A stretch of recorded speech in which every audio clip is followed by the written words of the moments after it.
Welcome back to the channel, everybody. Today we're going to be going over a design for Mystique that I've come up with and why she ought to be in the game already.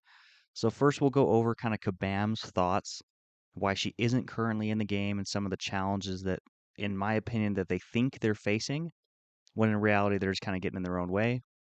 Number two, we'll go over a full kit design, like I mentioned, that I've come up with that I think really works for her and would fit into the current game. And then number three, we'll go over some appearance-based things, animations, looks, moves, and so on and so forth. So let's go ahead and get started. Now, this appears to be the main problem that Kabam is having with getting Mystique in the game. And I commend them for this a little bit. So the main part I have underlined is we haven't found a way to implement her that does justice with the technical limitations of mobile devices. For instance, allowing her to transform into different champions is very difficult and can cause issues on many older/lower end devices. So, like I said, I do want to give them props here. They want to do Mystique correctly in their view, and they don't want that to be the phones themselves to be a limitation, kind of forcing other players out, right? We've recently come into 60 frames per second, which is making it harder on some lower end devices. So Mystique would just be another thing that makes it a little bit tougher. Funny enough, I don't think that this is the biggest problem ever. Like, I get the idea of wanting her to transform or to shapeshift into other champions. And we'll talk about this in the kit a little bit as we go forward, but I don't think that they need to do that. That's kind of the main thing here is if I'm playing this game, right? I enjoy playing the champions that, I know from the comics that I read when I was younger or even from the Marvel movies that have come out recently and all those things. If I want to play as Mystique, I kind of want my character model to look like Mystique, right? If I want to fight Wolverine as Wolverine, I can do that already. Granted, the abilities would be different and such, obviously, and that's another thing, funny enough, is a lot of players don't seem to understand what her abilities actually are. So first and foremost, she's a shapeshifter, and so she can take on the appearance of anybody and even duplicate their voice, but she doesn't duplicate their powers in any way, right? So like if she takes on the appearance of Magneto, it doesn't mean that she can control metal, right? She just has that appearance that she uses more often for espionage, infiltration, subterfuge, and things like that. She really doesn't use it in a combat setting. So that's something I just wanted to get out there so that you guys could take note of as we go through this kit. I don't think there's a need for her to actually shapeshift into other champions. That could be like a special 3 cutscene type of thing, which should be pretty easy for them to do, but I don't think it's necessary to happen during the match. I want Mystique to look like Mystique, and we can have abilities that give us the idea that she's taken the form of another, and that's what we'll go over in the kit.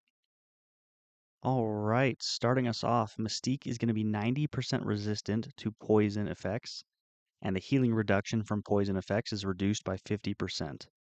Now, this is something that she can do in the comics. She's kind of immune, not immune, but resistant to toxins given that her control over her cellular structure, basically. And the same goes for bleed effects. Well, not exactly the same, but she'll have basically bleeds have 90% reduced duration. And after expiry, Mystique gains a regeneration buff, healing 3% of missing health over 8 seconds. And this applies to instant bleeds, just kind of reducing their damage. And this is kind of like a close wounds type of deal, which he's also been known to do. Other than that, she is immune to intimidate. And then also reverse controls, I figured could be added in as like a synergy if that's a bit too much to be in her base kit. I feel like a synergy probably makes more sense with Professor X or Magneto as well, and then she could gain immunity to reverse controls. Now let's move on to her awakened ability. So number one, Mystique is unaffected by class disadvantage while she is impersonating. And we'll go over impersonating, and that is except against the superior class. So she basically just doesn't get the kind of reduced attack and health due to class disadvantage. So she'll never be at disadvantage, but she doesn't, and she'll still have class advantage over skill champions. And then also using her shape shifting and infiltration abilities, she steals second life devices from skill champions. And that's obviously a direct attack against Nick Fury. Basically, at this point, we really only have one champion that can actually shut off his second life being in Danny Moonstar, and is a bit of a tough rotation for people to pull off, and she really isn't too popular of a character at this point. And this is really more for Battlegrounds, with Nick Fury still being such a tough defender due to the fact that you just have to take down 2 health bars. So even if you can do that quickly and reliably and safely, it's still going to cost you in time. And so I kind of wanted Mystique to be the solution for that, given if that matchup comes up, so a 1-to-1 counter is tough in Battlegrounds. Not always will it happen, but when it does, it should be something really, really awesome. All right, you guys. Now we're really getting into the good stuff, kind of the meat and potatoes of the kit, if you will. And by the way, guys, if there's anything that you have questions on or comments you'd like to make, things that could be improved with the kit, or just your thoughts in general, please feel free to put those in the comments. I'd love to see them. It only helps us improve this and hopefully get Kabam to see how this could be possible in game. Also, guys, if you want to take this time to like and subscribe, that's really, really helpful to me in growing this channel and being sure that I'm producing content for you guys that you really appreciate. But let's go ahead and move on. So I call this the impersonate passive. So this is going to be kind of Mystique's main mechanic that she uses throughout the fight. You're going to want to keep this up at all times. So we'll go ahead and break that down. So at the start of the fight, Mystique takes on the appearance of an ally and gains an indefinite impersonate passive. So she's not going to actually like animationally change into an ally. She's still Mystique, appears just like Mystique, but she's going to have this icon beneath her bar, basically representing that she is impersonating an ally of the defender, or vice versa if she's defending. So while she's impersonating, she has increased critical rating and damage, and the opponent's critical resistance is reduced by that same amount. While she is impersonating, Mystique inflicts a crush passive on the opponent until she reaches 1 bar of power. So my thought here is either she gets an unblockable passive or inflicts a crush passive. Not entirely sure with that one. It might be better to do crush just because that way down the line, there might be crush immune champions or something like that that can counter this sort of thing. Just let me know your thoughts on that one.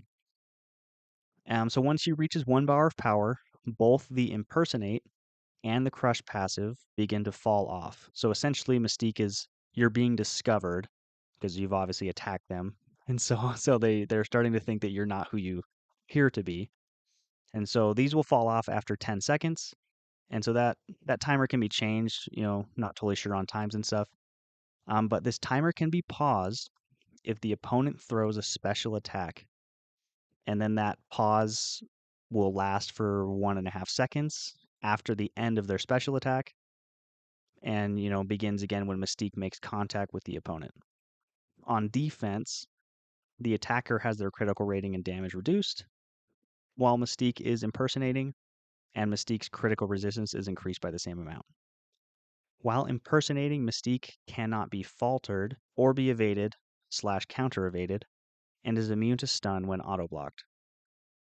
When Mystique is knocked down by a heavy or special attack, she is revealed and loses the impersonate passive.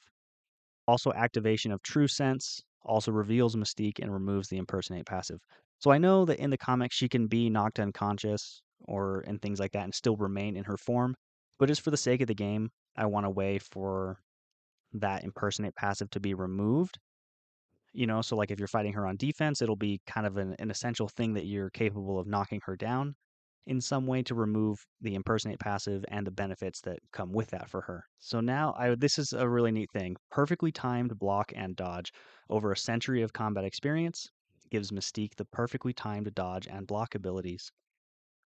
Now, we know that Mystique ages a lot slower than other people, so she is older than she would let on, which gives her, more time and experience. Kind of just like Wolverine being older, Captain America being older than their bodies would tell you they are. And so this is a mechanic we haven't really seen, perfectly timed block and dodge, since Shang-Chi. So I wanted to apply this as someone Mystique is exceptionally skilled in combat scenarios, a bit of a mercenary assassin. So I feel like it's something that's fitting for her. Parrying the first hit of the opponent's special attack, or while you're dashing forward during the first hit of a special attack, allows Mystique to auto dodge the rest of the special attack. This is unaffected by ability accuracy and true effects. This has a 30-second cooldown. Performing perfect dodges and perfectly timed blocks reduce the cooldown by 5 seconds with a 2-second cooldown in between. So I wanted to include this. I know that special intercepting is becoming a bit of a problem with the AI. It's happening quite a bit more often. And realistically, we have a champion in Silk who can do this without even trying. And it's pretty easy to keep that basically evade charge of Silk up. So I wanted to have Mystique do a similar thing, but it's a bit more skillful in use. So you've got to either be dashing forward during the special attack, so it's kind of a special intercept protection. But then also, if you skillfully parry the first hit of special attacks, allows you to evade the rest of the special attack. And so that's something I think is really, really neat, fitting for her character, and also is a really, really strong safety net on attack. Now, on defense, any special attack that would break Mystique's block is evaded in the same way. If a champion has one or more pierce buffs or is ignited, the special attack is also evaded if that attack would hit Mystique's block. This evade cannot be reduced by ability accuracy or true effects. So this one was more of a, I actually have an alliance mate who's really, really good with Valkyrie, and I have a lot of other friends that are really good with Masacre, and they're really able to circumvent a lot of champions' defenses just because they can solely attack block. I also think that if we can come up with things like this, it may allow us to see 7-star versions of strong champions. So, for example, Mystique countering Nick Fury's second life, and in this case, on defense, being able to essentially shut down Valkyrie could allow us to see 7-star versions of those characters. Because, they're so strong in the current game, but that can change with the release of new champions. So that's something I think is really, really neat for her to be able to do. So you basically won't have Pierce champions or block breakers be able to gain the advantage in that sense, what I think is really, really neat. Mystique's basic attacks, so basically the first medium and first light attack will use her sidearm and therefore a non-contact, making it a little bit harder to parry and therefore more reliably knock her down. These are more defensive mechanics in that sense. So now here's something else that's new. So the first hit of Mystique's heavy attack inflicts what I call a hesitate passive on the opponent. This is essentially the combination of a special concussion and a taunt debuff. So the idea is that when you afflict them with hesitate, they will throw special attacks at you because they're aware you may not be who they say you are, but they're essentially pulling their punches because if you're impersonating, you could be their friend, is kind of the idea behind hesitate. And so in this case, it will reduce the ability accuracy during special attacks by 50% and taunts the defender. And this will last, I believe, I have it listed for like 8 to 10 seconds. So again, these timings can change. Essentially, the rotation for Mystique will basically be build up to just under 1 bar of power. I would throw a heavy attack to cross 1 bar of power and place a hesitate passive on the opponent. Then you want them to throw a special attack to pause the fall off of your impersonate, and then basically rush yourself to a special 2 for some big damage, because the impersonate passive is going to be boosted, or is going to help boost the damage of your special attacks, which we'll get into now. So the special attack 1, each hit has a 30% chance to inflict a neurotoxin passive. So the idea here is that her sidearm, I'm going to put this in there, that her sidearm has been crafted by Forge, and she basically stole that away. So that's just a wink wink for Kabam to add Forge into the game. So her sidearm is essentially a bit more advanced than it might let on, and has a 30% chance to inflict neurotoxin passive. While impersonating, they have a chance to benefit from Mystique's critical multiplier. If she is not already impersonating, gain an impersonate passive when the special attack ends. And this attack refreshes any existing neurotoxins on the defender. So the idea is if you can't reach a special 2 in time before the impersonate runs out, you can throw a special 1, and then maybe just keep throwing special 1s as kind of a safety net and refresh neurotoxin passives to defeat your enemies that way. The special attack 2, each hit has a 50% chance to inflict a neurotoxin passive. While impersonating, they have a chance to benefit from Mystique's critical multiplier. If not already impersonating, gain an impersonate passive when the special attack ends. And then the special attack 3, a 100% chance to inflict a critical neurotoxin passive, gain an impersonate passive, passively stuns the opponent for 5 seconds. And then obviously here is where I think that they could add, in her cutscene where she would basically shapeshift into the defending champion or an ally of the defending champion, however they want to put that out, and would be, put them at ease and then get a pretty lethal blow on that defender.